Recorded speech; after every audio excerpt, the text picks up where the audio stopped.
আমি তরমুজ একটা বড় আনছি, একটা এখন খাটিতাম ঠান্ডা গরমের মাঝে, এখন তরমুজ খাইতাম হইব। আর এবার বরিশালি আমড়া আর ড্রাগন ফ্রুট আনছি, ওটাও খাটিমু। তো ঠান্ডা জিনিস টেঙ্গাও ভাল লাগে গরমের মাঝে, ঠান্ডা জিনিসও ভালো লাগে। দেখাই মনে খুব বড় মেলন, কাটি আনলে পরে দেখাই মনে খাটিছি।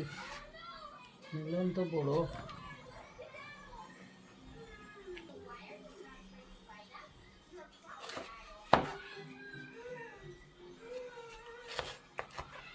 বিসমিল্লাহ করে ড্রাগন ফ্রুট একটা কাটরা। বিসমিল্লাহ রহমান রহিম। মধুমুখা খুব সুন্দর কালার। এখন আমরা কাটিয়া খাইলে ওলা গ্লস করিয়া কোষা তুলিয়া খাইলা ওগুলা। তেল লাগি আমি ওলা রাখি দিয়া প্লেটের মাঝে, যে খাইবা ওলা তুলি তুলি আমরা খাইব।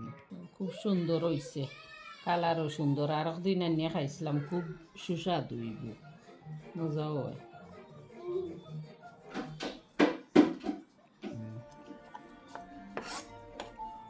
বরিশালি আমড়া খাইয়া খাইম।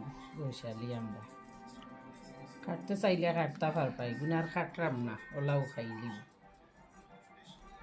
ওটা দিয়ে খাইতে মজা লাগে বরিশালি আমড়া। বরিশালি আমড়া হোক আর বড় সবটা একটা দিয়ে খাইতে মজা লাগে। এখন আমরা একটা খাইয়া দেখি।